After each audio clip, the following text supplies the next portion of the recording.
네, 이슈가 되고 있는 인물을 살펴보고 집중 조명해보는 수도권 인물 탐구입니다. 오늘은 또 어떤 인물들이 자신의 이름을 올렸을까요? 먼저 오늘 첫 번째 인물부터 확인해 보겠습니다. 네, 수도권 인물 탐구 오늘 첫 번째 인물은 박원순 서울시장입니다. 박원순 서울시장의 온라인 시장실 홈페이지가 쌍방향 소통이 가능한 소셜 시장실로 재단장하면서 주목을 받고 있습니다.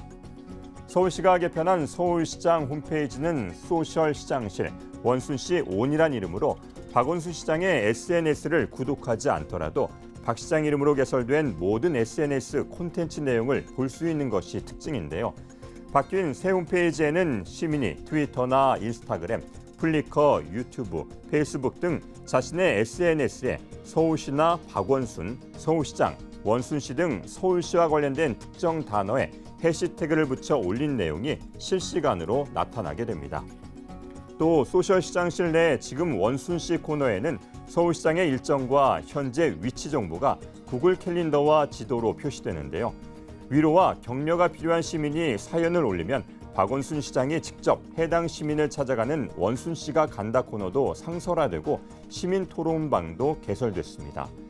개편한 서울시장 홈페이지는 시민이 홈페이지에 의견을 실시간으로 올릴 수 있는 것이 가장 큰 특징인데요. 소셜시장실은 현재 시범 서비스 중이며 시민 의견 수렴과 개선 작업을 거쳐 다음 달 31일 정식 서비스를 시작할 예정입니다. 국내뿐만 아니라 세계 최초로 시도되는 시민이 직접 만들어 나가는 소셜 시장실. 이를 통해 많은 서울 시민들이 시정에 직접 참여할 수 있기를 기대해 보겠습니다. 계속해서 다음 인물 살펴봅니다.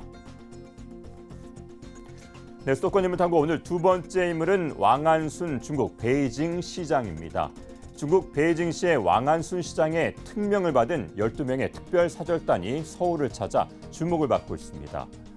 이번 베이징시 특별 사절단은 왕한순 시장이 박 시장의 베이징시 방문 계획을 전달받고 베이징에서의 서울 관광 홍보 마케팅이 차질 없이 진행될 수 있도록 보내온 건데요.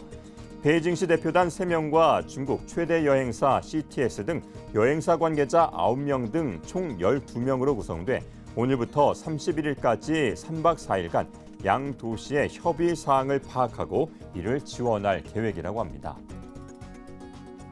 서울과 베이징 이 두 도시는 지난 20여 년간 긴밀한 협력을 쌓아온 자매 도시인데요. 특히 박원순 시장은 취임 이후 왕한순 시장과 교류 협력 관계를 돈독히 해온 것으로 알려져 있습니다. 특별 사절단은 오늘 김일승 서울시 관광체육국장과 만나 현지 기업을 활용한 디지털 마케팅 등 중국 관광객들을 다시 서울로 이끌기 위한 구체적인 마케팅 전략과 같은 실무적인 논의를 할 예정인데요. 30일에는 박원순 시장과 오찬을 함께하며 성공적인 서울 관광 세일즈를 위해 중국 현지인들의 요구와 중국 내 분위기 등을 전달받을 예정이라고 합니다. 사절단은 3박 4일 동안 서울 관광 활성화를 위한 다양한 일정을 소화할 계획인데요.